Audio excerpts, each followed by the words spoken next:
Vijay Deverakonda the new sensation from south ಹೀಗೆ Hindi film industry ಅವರೆಲ್ಲರೂ ಕರಿತಾ ಇದ್ರು ಇವರನ್ನ. ಇದಕ್ಕಿದ್ದಂತೆ ರೈಸ್ ಆದಂಥ ನಟ ಆ್ಯಂಡ್ ವಿತಿನ್ ನೋ ಟೈಮ್ ತನಗೆ ಅಂತ ಒಂದು ಫಾಲೋಯಿಂಗ್ನ ಬೆಳೆಸ್ಕೊಂಡಂಥ ನಟ. ಬಟ್ ಈಗ ಹಾಗಿಲ್ಲ. ಒಬ್ಬ ಪ್ರಾಮಿಸಿಂಗ್ ಫ್ಯೂಚರ್ ಸೂಪರ್ ಸ್ಟಾರ್ ಅಂತ ಕರೆಸ್ಕೊಂಡವರು ಈಗ ಬರೀ ಟ್ರಾಲ್ ಮೆಟೀರಿಯಲ್ ಆಗೋಗಿದ್ದಾರೆ. ಫ್ಲಾಪ್ಗಳ ಸುರಿಮಳೆಯನ್ನು ಕೊಟ್ಟಿದ್ದಾರೆ. ಮುಂದೆ ಬರೋ ಅವರ ಸಿನಿಮಾ ಇವರ ಕೆರೀರ್ಗೆ ಅತಿ ಮುಖ್ಯವಾದದ್ದು. ಸೊ ಏನಾಯಿತು, ಇಂಥ ರೈಸ್ ಹೇಗೆ, ಅದರ ಜೊತೆಗೆ ಇಂಥ ಡೌನ್ಫಾಲ್ ಹೇಗೆ ಬಂದದ್ದು ಆ್ಯಂಡ್ ಇವುಗಳಿಗೆ ಏನು ಅತಿ ಮುಖ್ಯವಾದ ಕಾರಣಗಳು, ಇವುಗಳೆಲ್ಲದ್ರ ಬಗ್ಗೆ ಒಂಚೂರು ಡೀಟೇಲ್ಡ್ ಆಗಿ ಮಾತಾಡ್ಕೊಂಡು ಬರೋಣ ಬನ್ನಿ. ತೆಲುಗುನ ಎವಡೆ ಸುಬ್ರಹ್ಮಣ್ಯಂ ಅನ್ನೋ ಸಿನಿಮಾದಲ್ಲಿ ಒಂದು ಇಂಪಾರ್ಟೆಂಟ್ ರೋಲ್ನ ಮಾಡಿದ್ರು. ಅಲ್ಲಿ ತನಗೆ ಅಂತ ಒಂದು ಹೆಸರನ್ನ ಪಡ್ಕೊಂಡಿದ್ರು. ಇದಕ್ಕಿಂತ ಮುಂಚೆ ಲೈಫ್ ಇಸ್ ಬ್ಯೂಟಿಫುಲ್ ಅನ್ನೋ ಸಿನಿಮಾದಲ್ಲಿ ಒಂದು ಸೈಡ್ ಕ್ಯಾರೆಕ್ಟರ್. ಈ ಎರಡೂ ಸಿನಿಮಾಗಳು ನನಗೆ ಪರ್ಸ್ನಲಿ ತುಂಬ ಇಷ್ಟ. ಹೀಗೆ ಎಂಟ್ರಿ ಕೊಟ್ಟದ್ದು ವಿಜಯ್ ದೇವರಕೊಂಡ ಅವರು. ನಂತರ ಅವರಿಗೆ ಪೆಳ್ಳಿ ಚೂಪುಲು ಅನ್ನೋ ಒಂದು ನ್ಯೂ ಏಜ್ ವಂಡರ್ಫುಲ್ ಸಿನಿಮಾ ಸಿಗುತ್ತೆ ಡೈರೆಕ್ಟರ್ ತರುಣ್ ಭಾಸ್ಕರ್ ಅವರಿಂದ. ಅದು ಹಿಟ್ ಆಯಿತು. ಹೇಗೇನು ಈ ಸಿನಿಮಾ ಕೂಡ ನನಗೆ ಇಷ್ಟ. ಒಂದು ಫಾಲೋಯಿಂಗ್, ಒಂದು ಫ್ಯಾನ್ ಬೇಸ್ ಅಂತ ಏನು ಕ್ರಿಯೇಟ್ ಆಗಲಿಲ್ಲ ಅಂದರೂ ಕೂಡ ಆ ಇಡೀ ಟೀಮ್ಗೆ ಒಳ್ಳೆ ಪ್ರಶಂಸೆ ಸಿಗುತ್ತೆ. ಪ್ರಾಮಿಸಿಂಗ್ ಕಾಸ್ಟ್ ಅನ್ನೋ ಬಿರುದು ಕೂಡ ಸಿಗುತ್ತೆ. ಈಗಲೂ ತೆಲುಗು ಸಿನಿಮಾ ಇಂಡಸ್ಟ್ರಿಯ ನ್ಯೂ ಏಜ್ ಸಿನಿಮಾಗಳು ಅಂತ ತಗೊಂಡ್ರೆ ಈ ಸಿನಿಮಾ ಮುಂದೆ ಇರುತ್ತೆ.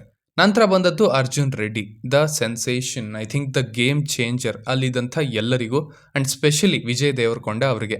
ಆ್ಯಕ್ಚುಲಿ ಈ ಸಿನಿಮಾದಿಂದ ಇವರಿಗೆ ಇಷ್ಟು ಫಾಲೋಯಿಂಗ್, ಪಾಪ್ಯುಲಾರಿಟಿ ಬೆಳೀತು ಅನ್ನೋದು ಬರೀ ಒಂದು ಸಣ್ಣ ಭಾಗ. ಆ್ಯಕ್ಚುಲಿ ಅದು ಬಂದದ್ದು ಆ ಸಿನಿಮಾದ ಪ್ರೀ ರಿಲೀಸ್ ಇವೆಂಟ್ನಲ್ಲಿ ಅವರು ಕೊಟ್ಟಂಥ ಸ್ಪೀಚಿಂದ. It was a bold speech, confident speech and ಅದು ಡಿಫ್ರೆಂಟ್ ಆಗಿತ್ತು, ಓವರ್ ದ ಟಾಪ್ ಆಗಿತ್ತು. ಬಟ್ ಅವರು ಅದನ್ನು ಮಾಡಿದರು.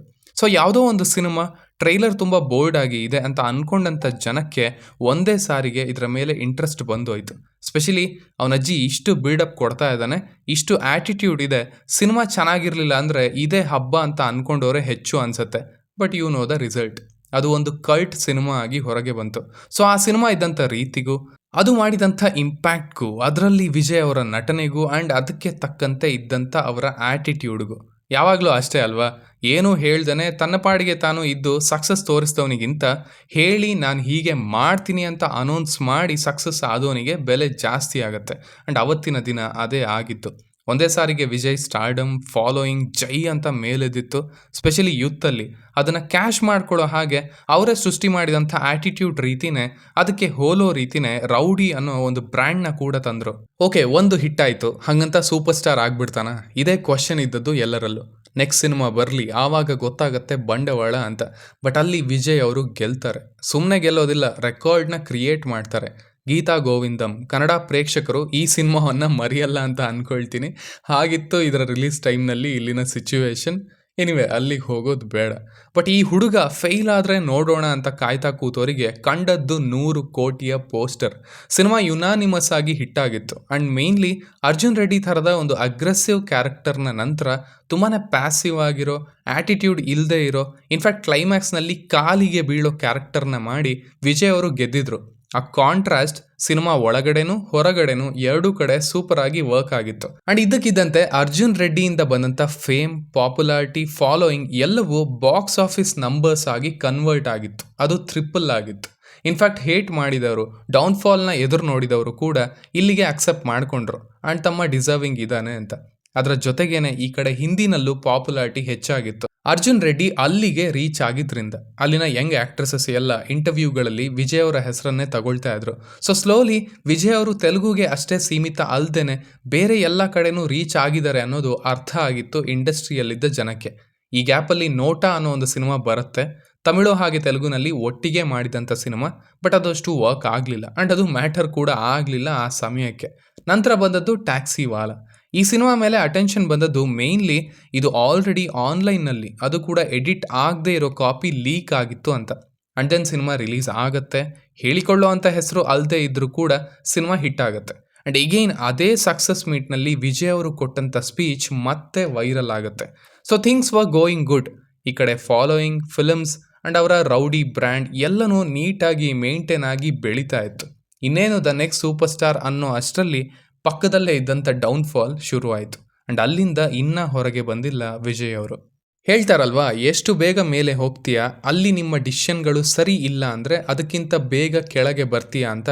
ಅದೇ ಆಗಿದ್ದು ಇಲ್ಲಿ. ಆ್ಯಂಡ್ ಅದಕ್ಕೆ ಮುಖ್ಯ ಕಾರಣ ಬರೀ ಅವರ ಸಿನಿಮಾಗಳು ಫ್ಲಾಪ್ ಆಗೋದಲ್ಲ, ಅದು ಎಲ್ಲ ಸ್ಟಾರ್ಗಳಿಗೂ ಆಗುತ್ತೆ, ಆ್ಯಕ್ಟರ್ಗಳಿಗೂ ಆಗುತ್ತೆ. ಬಟ್ ಮೇಯ್ನ್ಲಿ ವಿಜಯ್ ಅವರಿಗೆ ನೆಗೆಟಿವ್ ಆಗಿದ್ದು ಅವತ್ತು ಪಾಸಿಟಿವ್ ಆಗಿದ್ದ ಅದೇ ಅವರ ಆ್ಯಟಿಟ್ಯೂಡ್, ಅವರ ಡೈಲಾಗ್ಗಳು. ಟ್ಯಾಕ್ಸಿವಾಲ ನಂತರ ಬಂದಂಥ ಸಿನಿಮಾ ಡಿಯರ್ ಕಾಮ್ರೇಡ್. ಅಲ್ಲಿಗೆ ಆಗಲೇ ಈ ಪ್ಯಾನ್ ಇಂಡಿಯಾ ಹವ ಶುರು ಆಗಿತ್ತು. ಆ್ಯಂಡ್ ಗೀತಾ ಗೋವಿಂದಂ ರೀತಿ ಹಿಟ್ ಕೊಟ್ಟಂಥ ಪೇರ್ ವಿಜಯ್ ಆ್ಯಂಡ್ ರಶ್ಮಿಕಾ ಮತ್ತೆ ಒಂದಾಗಿ ಬರ್ತಾ ಇದ್ರು. ಸೊ ಹಾಗಾಗಿ ಹೈಪ್ ಹೆಚ್ಚಿತ್ತು. ಆ್ಯಂಡ್ ಅದರ ಜೊತೆಗೆ ಇವರು ಮಾಡಿದಂಥ ಇವೆಂಟ್ಗಳು ಮ್ಯಾಟರ್ ಕಮ್ಮಿ ಇದ್ದಾಗಲೇ ಪ್ರಮೋಷನ್ ಜಾಸ್ತಿ ಇರುತ್ತೆ ಅನ್ನೋ ಹಾಗೆ ಇಡೀ ಇಂಡಿಯಾ ತುಂಬ ಈವೆಂಟ್ಗಳೇ, ಅಲ್ಲಿ ಬರೀ ಡೈಲಾಗ್ಗಳೇ. ಸಿನಿಮಾ ಇದ್ದದ್ದೇ ಬೇರೆ ರೀತಿ, ಇವರು ಅದನ್ನು ಪ್ರಮೋಟ್ ಮಾಡಿದ್ದೇ ಬೇರೆ ರೀತಿ. ಎರಡಕ್ಕೂ ಮ್ಯಾಚೇ ಆಗಲಿಲ್ಲ. ಈಗಲೂ ಆ ಸಿನಿಮಾವನ್ನು ಇಷ್ಟಪಡೋರು ಇದ್ದಾರೆ, ಬಟ್ ಆ ಟೈಮಲ್ಲಿ ಇವರು ಪ್ರಮೋಟ್ ಮಾಡಿದ ರೀತಿಯೇ ಇದಕ್ಕೆ ನೆಗೆಟಿವ್ ಆಗಿತ್ತು. ಆ್ಯಂಡ್ ವಿಜಯ್ ಅವರ ಕೆರಿಯರ್ನಲ್ಲಿ ಮೊದಲ ಮೇಜರ್ ಫೇಲ್ಯೂರ್ ಇದು. ಅಂದರೆ ಎಲ್ಲರಿಗೂ ಕಾಣೋ ಹಾಗೆ, ಅದರ ಮೇಲೆ ಅಟೆನ್ಷನ್ ಹೋಗೋ ಹಾಗೆ ಆದಂಥ ಫೇಲ್ಯೂರ್ ಅಂತ ಹೇಳ್ಬೋದು. ಇದು ಕಾಮನ್ ಬಿಡಿ, ಫಿಲ್ಮ್ ಸ್ಟಾರ್ಸ್ ಅಂದರೆ ಇದು ಇದ್ದೇ ಇರುತ್ತೆ. ಮತ್ತೆ ಕಮ್ಬ್ಯಾಕ್ ಆಗತ್ತೆ ಅಂದ್ಕೊಂಡ್ರೆ ನಂತರ ಬಂದದ್ದು one of the worst films, world famous lover. ಇಲ್ಲಿ ಮತ್ತೆ ಅರ್ಜುನ್ ರೆಡ್ಡಿ ಥರಾನೇ ಕಂಡದ್ದು ವಿಜಯ್, ಬಟ್ ಆಲ್ರೆಡಿ ಅದು ಸಾಕಾಗಿತ್ತು. ಆ್ಯಂಡ್ ಸಿನಿಮಾ ಕೂಡ ವರ್ಸ್ಟ್ ಆಗಿತ್ತು. ತಲೆ ಇಲ್ಲ, ಬುಡ ಇಲ್ಲ, ಆ ಟ್ರೀಟ್ಮೆಂಟ್ ಏನೋ. ಪಾಪ ಸಿನಿಮಾ ಮುಗೀತಾ ಇದ್ದ ಹಾಗೇನೆ ಅಲ್ಲಿನ ಹೀರೋಯಿನ್ಗಳೇ ನಾನು ಈ ಸಿನಿಮಾ ಮಾಡಬಾರ್ದಾಗಿತ್ತು ಅನ್ನೋ ಥರದ ಸ್ಟೇಟ್ಮೆಂಟ್ಗಳನ್ನು ಕೊಟ್ಟರು. ಸೊ ಡಿಯರ್ ಕಾಮ್ರೇಡಿಂದ ಸ್ವಲ್ಪ ಡಿಸಪಾಯಿಂಟ್ ಮಾಡಿದಂಥ ವಿಜಯ್ ಇಲ್ಲಿ ಇರಿಟೇಟ್ ಮಾಡಿಸಿದ್ರು. ಆ್ಯಂಡ್ ಅಲ್ಲಿಂದ ಅವರ ಕ್ರೆಡಿಬಿಲಿಟಿ ಮೇಲೆ ಹೊಡ್ತಾ ಬಿತ್ತು. ಬಟ್ ಸ್ಟಿಲ್ ಇವರ ಸೋಷಿಯಲ್ ಮೀಡಿಯಾ ಗೇಮ್ ಕಮ್ಮಿ ಆಗಲಿಲ್ಲ. ಆ ಫಾಲೋಯಿಂಗ್ ಇದೆ ಅನ್ನೋ ಥರದ ಭಾವನೆಯಲ್ಲಿ ಕಂಡದ್ದು ಅವರು ಮತ್ತು ಅವರ ಟೀಮ್. ಆ್ಯಂಡ್ ಅದೇ ನಿಟ್ಟಿನಲ್ಲಿ ಕರಣ್ ಜೋಹರ್ ಅವರ ಕಣ್ಣು ಬೀಳುತ್ತೆ ಈ ಕ್ರೇಜನ್ನು ಬಳಸ್ಕೊಂಡು ಹಿಂದಿನಲ್ಲಿ ಇವರನ್ನು ಲಾಂಚ್ ಮಾಡೋಣ ಅಂತ. ಆ್ಯಂಡ್ ಅದಕ್ಕೆ ಸಾಥ್ ಕೊಟ್ಟದ್ದು ಪೂರಿ ಜಗನ್ನಾಥ್ ಅವರು. ಅವರಿಗೂ ಕೂಡ ಅದೇ ಇಂಟೆನ್ಷನ್ ಇದ್ದದ್ದು. ಆಲ್ರೆಡಿ ಒಂದು ಡಿಫ್ರೆಂಟ್ ವರ್ಲ್ಡ್ನಲ್ಲಿ, ತನ್ನದೇ ವರ್ಲ್ಡ್ನಲ್ಲಿ ಇದ್ದಂಥ ವಿಜಯ್ ದೇವರಕೊಂಡ ಅವರಿಗೆ ಈ ಸಿನಿಮಾ ಏನು ಮಾಡುತ್ತೆ ಅನ್ನೋದು ಗೊತ್ತಾಗಲಿಲ್ಲ. ಬಿಕಾಸ್ ಅವರು ಸ್ಕ್ರಿಪ್ಟನ್ನು ನೋಡಿರಲಿಲ್ಲ. ಇನ್ಫ್ಯಾಕ್ಟ್ ಅಲ್ಲಿ ಸ್ಕ್ರಿಪ್ಟೇ ಇರಲಿಲ್ಲ ಅಂತ ಹೇಳ್ಬೋದು.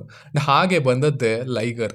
ಅದೇನು ಸಿನಿಮಾನ ಏನೋ, ಅದೇನು ಕ್ಲೈಮ್ಯಾಕ್ಸೋ ಏನೋ. ಆ್ಯಂಡ್ ಇದರ ಜೊತೆಗೇ ಈ ವಿಜಯ್ ಅವರ ಮಾತುಗಳು 200 ಕೋಟಿಯಿಂದ ನಾನು ಕಲೆಕ್ಷನ್ನ ಸ್ಟಾರ್ಟ್ ಮಾಡ್ತಿದ್ದೀನಿ ಅನ್ನೋದಾಗಲಿ, ಆಗ್ ಲಗಾ ದೇಂಗೆ ಅನ್ನೋದಾಗಲಿ. ಓಕೆ, ಇಬ್ಬರು ಸೇರ್ಕೊಂಡು ಏನೋ ಮಾಡಿರ್ತಾರೆ ಅಂದ್ಕೊಂಡು ಹೋದವ್ರಿಗೆ ಸಿಕ್ಕಿದ್ದು ಚೊಂಬು, ಮೇಯ್ನ್ಲಿ ಡಿಸ್ಟ್ರಿಬ್ಯೂಟರ್ಸ್ಗೆ ಹೆವಿ ದುಡ್ಡನ್ನು ಸುರಿದಿದ್ರು. ಹಾಗೇ ಬಿಲ್ಡಪ್ ಕೊಟ್ಟದ್ದು ಟೀಮ್ ಹಾಗೆ ವಿಜಯ್ ಅವರು ಇವೆಂಟ್ಗಳಲ್ಲಿ. ಹಿಂದಿ ಮಾರ್ಕೆಟ್ ಸಿಕ್ಕಿಬಿಡತ್ತೆ ಅನ್ನೋ ಭರದಲ್ಲಿ ನುಗ್ಗಿದವರಿಗೆ ಅಟ್ಲೀಸ್ಟ್ ತಮ್ಮ ನೆಲದಲ್ಲಿ ತಮ್ಮನ್ನು ಸಪೋರ್ಟ್ ಮಾಡಿದವರು ಬೇಜಾರು ಮಾಡ್ಕೊಳ್ಳೋ ಹಾಗೆ ಸಿನಿಮಾ ಮೂಡಿ ಬರುತ್ತೆ ಅನ್ನೋದು ಗೊತ್ತಾಗಲಿಲ್ಲ. ಆ ಮೂಡಲ್ಲಿ ಅವರು ಇರಲೂ ಇಲ್ಲ ಕೂಡ. ಆ್ಯಂಡ್ ಈ ಲೈಗರ್ನ ಫೇಲ್ಯೂರ್ ಸಖತ್ತಾಗಿ ಹೊಡಿತು ಅವರಿಗೆ. ಡಿಸ್ಟ್ರಿಬ್ಯೂಟರ್ಸ್ ಕ್ವಶನ್ ಮಾಡೋದಕ್ಕೆ ಶುರು ಮಾಡಿದ್ರು, ಪ್ರೇಕ್ಷಕರು ಟ್ರಾಲ್ ಮಾಡೋದಕ್ಕೆ ಶುರು ಮಾಡಿದ್ರು, ಫ್ಯಾನ್ಸ್ ಫ್ರಸ್ಟ್ರೇಟ್ ಆದರು. ಆ್ಯಂಡ್ ಅಂತೂ ಸದ್ಯ ಅದು ತಲುಪ್ತು ವಿಜಯ್ ಅವರನ್ನು. ಇಲ್ಲ, ಇಲ್ಲಿ ನಾನು ನನ್ನ ಗ್ರಾಫ್ನ ಕರೆಕ್ಟ್ ಮಾಡ್ಕೊಳ್ಬೇಕು ಅಂತ ಒಂದಷ್ಟು ಡಿಸಿಷನ್ಗಳನ್ನು ಅವರು ತಗೊಂಡ್ರು ಅಂತ ಅಂದ್ಕೊಳ್ತೀನಿ. ಬಟ್ ಅದು ಅಷ್ಟು ಈಸಿನಾ? ಪ್ಯಾಷನ್ ಇಲ್ದೇ, ಹಾನೆಸ್ಟಿ ಇಲ್ದೇ ಈಸಿನಾ? ಇಲ್ಲ, ಡೆಫಿನೆಟ್ಲಿ ಇಲ್ಲ. ಸೊ ಇನ್ಮೇಲೆ ಲವ್ ಸ್ಟೋರಿಗಳನ್ನು ಮಾಡೋದಿಲ್ಲ ಅಂತ ಡಿಸೈಡ್ ಮಾಡಿದವರು ಮತ್ತೆ ಒಂದು ಲವ್ ಸ್ಟೋರಿನ ಆರಿಸ್ಕೊಳ್ತಾರೆ. ಅದೇ ಖುಷಿ ಸಮಂತ ಅವರ ಜೊತೆಗೆ. ಬಟ್ ಅದಕ್ಕೆ ಓಪನಿಂಗ್ಸ್ ಅಂತ ಹೇಳ್ಕೊಡೋ ಹಾಗೆ ಬರಲಿಲ್ಲ. ಬಿಕಾಸ್ ಅವರ ಕ್ರೆಡಿಬಿಲಿಟಿ ಹೋಗಿದ್ರಿಂದ ಆಲ್ರೆಡಿ. ಸಿನಿಮಾ ಕೂಡ ಹಿಟ್ ಆಯಿತು, ಕಮ್ಬ್ಯಾಕ್ ಆಯಿತು ಅಂತ ಮೊದಲ ದಿನದಿಂದನೇ ಪ್ರಮೋಟ್ ಮಾಡಿಕೊಂಡ್ರು. ಬಟ್ ನಿಜ ಅಂಶ ಏನಂದರೆ ಬ್ರೇಕ್ ಇವೆನ್ ಕೂಡ ಆಗಲಿಲ್ಲ ಸಿನಿಮಾ. ಅದು ಬಾರ್ಡರ್ನಲ್ಲಿ ಇತ್ತು ಸಿನಿಮಾ. ಬಟ್ ಓಕೆ, ಗ್ರಾಫ್ ಕರೆಕ್ಷನ್ನ ಅರ್ಥ ಮಾಡ್ಕೊಂಡಿದ್ದಾರೆ ಅಂತ ಅಂದ್ಕೊಳ್ತಾ ಇದ್ದವರಿಗೆ ಮುಂದಿನ ಸಿನಿಮಾ ಬರುತ್ತೆ, ಅದೇ ಫ್ಯಾಮಿಲಿ ಸ್ಟಾರ್. ಗೀತಾ ಗೋವಿಂದಂ ಸಿನಿಮಾದ ಡೈರೆಕ್ಟರ್ ಅವರ ಜೊತೆಗೆ ಡೆಸ್ಪಿರೇಟ್ ಆಗಿ ಹಿಟ್ ಆಗಲೇಬೇಕು ಅಂತ ಮಾಡಿದಂಥ ಸಿನಿಮಾ. ಬಟ್ ಅದು ಎಷ್ಟು ಇಲ್ಲಾಜಿಕಲ್ ಆಗಿತ್ತು ಅಂದರೆ one of the worst writing ಇದ್ದದ್ದು ಈ ಸಿನಿಮಾದಲ್ಲಿ. ಯಪ್ಪ, ಈಗ ನೆನೆಸ್ಕೊಂಡ್ರು ಇರಿಟೇಟ್ ಆಗ್ತೀನಿ ನಾನು. ಸ್ಪೆಷಲಿ ಆ ವಾರ್ನಿಂಗ್ ಸೀನ್ ಒಂದಿದೆ, ಅದು ಎಂಥ ಖರಾಬ್ ರೈಟಿಂಗ್ ಅಂದರೆ ಅದನ್ನು ಹೇಗೆ ಅಪ್ರೂವ್ ಮಾಡಿದ್ರೋ ಗೊತ್ತಿಲ್ಲ. ಅಲ್ಲಿಗೆ ವಿಜಯ್ ಅವರ ಮೇಲೆ ಇದ್ದಂಥ ಸಣ್ಣ ನಂಬಿಕೆ ಕೂಡ ಹೋಗಿತ್ತು ಎಲ್ಲರಿಗೂ. ಆಲ್ಸೋ ಅವರು ಇಂಟರ್ವ್ಯೂನಲ್ಲಿ ಏನು ಹೇಳಿದರು ಅಂದರೆ, ನಾನು ಇನ್ಮೇಲೆ ಡೆಬ್ಯೂ ಡೈರೆಕ್ಟರ್ಸ್ಗೆ ನನ್ನ ಸಿನಿಮಾಗಳನ್ನು ಕೊಡ್ತಾ ಇಲ್ಲ. ಬಿಕಾಸ್ ಈ ದೊಡ್ಡ ಬಜೆಟ್ಗಳನ್ನು ಹ್ಯಾಂಡಲ್ ಮಾಡೋದು ಅವರಿಗೆ ಕಷ್ಟ ಆಗುತ್ತೆ, ನಾನು ಅವರನ್ನು ಇದರಲ್ಲಿ ನಂಬೋದಿಲ್ಲ ಅಂತ. ಆ್ಯಂಡ್ ಇದೇ ಆ್ಯಟಿಟ್ಯೂಡ್, ಇದೇ ಪ್ಯಾಷನ್ಲೆಸ್ ವರ್ಕ್, ಹೆಸರು ನೋಡಿಕೊಂಡು ಓಕೆ ಮಾಡೋದು, ಕಾಂಬಿನೇಷನ್ಗಳಿಗೆ ಎಸ್ ಅನ್ನೋದು, ತಲೆಬೂಡ ಇಲ್ಲದ ಹಾಗೆ ಡೈಲಾಗ್ಗಳನ್ನು ಹೊಡೆಯೋದು, ಇವುಗಳೇ ಪ್ರಾಮಿಸಿಂಗ್ ಆ್ಯಕ್ಟರ್ ವಿಜಯ್ ದೇವರಕೊಂಡ ಅವರನ್ನು ಫ್ಲಾಪ್ ಸ್ಟಾರ್ ಮಾಡಿದೆ. ಹಿಂದಿನ 5 ಸಿನಿಮಾಗಳು ಕೂಡ ಫ್ಲಾಪ್ ಆಗಿದ್ದಾವೆ. ಆ್ಯಂಡ್ ಮೇಯ್ನ್ಲಿ ಫ್ಲಾಪ್ ಅನ್ನೋದಕ್ಕಿಂತ ಕ್ರೆಡಿಬಿಲಿಟಿನ ಕಳ್ಕೊಳ್ಳೋ ಹಾಗೆ ಟ್ರಾಲ್ ಆಗೋವಂಥ ಸಿನಿಮಾಗಳು, ವಿಜಯ್ ಅವರ ಜಡ್ಜ್ಮೆಂಟ್ ಮೇಲೆ ಡೌಟನ್ನು ಹುಟ್ಟಿಸುವಂಥ ಸಿನಿಮಾಗಳಾಗಿದ್ದಾವೆ. ಹೀಗಾಗಿ ಆ್ಯಕ್ಚುಲಿ ಲೈಗರಿಂದನೇ ಅವರ ಹಿಂದಿ ಫಾಲೋಯಿಂಗ್ ಅಂತ ಏನಿತ್ತು ಅದನ್ನು ಸ್ವಲ್ಪ ಕಳ್ಕೊಂಡ್ರು. ಆ್ಯಂಡ್ ಸಿನಿಮಾನ ಇಷ್ಟಪಡೋರು, ಮೂವಿ ಬಫ್ಸ್ ಅಂತ ಏನಿದ್ದಾರೆ ಅವ್ರಿಗಂತೂ ಇವರು ಅಷ್ಟು ಇಷ್ಟ ಆಗೋದಿಲ್ಲ ಇವರ ಆ್ಯಟಿಟ್ಯೂಡ್ನಿಂದ. ಸೊ 200 ಕೋಟಿಯಿಂದ ಕಲೆಕ್ಷನ್ಸ್ನ ಸ್ಟಾರ್ಟ್ ಮಾಡ್ತೀನಿ ಅಂದವರಿಗೆ 100 ಕೋಟಿಯನ್ನು ಕೂಡ ಮುಟ್ಟೋಕೆ ಆಗಲಿಲ್ಲ ಕೊನೆಯ 7 ಸಿನಿಮಾಗಳಲ್ಲಿ. ಈಗ ಒಂಚೂರು ಮಾತು ಕಮ್ಮಿ ಆಗಿದೆ, ಡೈಲಾಗ್ಗಳು ಕಮ್ಮಿ ಆಗಿದ್ದಾವೆ, ಕಾಣಿಸ್ಕೊಳ್ಳೋದು ಕೂಡ ಕಮ್ಮಿ ಆಗಿದೆ. ಮುಂದಿನ ಸಿನಿಮಾ ಕಿಂಗ್ಡಮ್.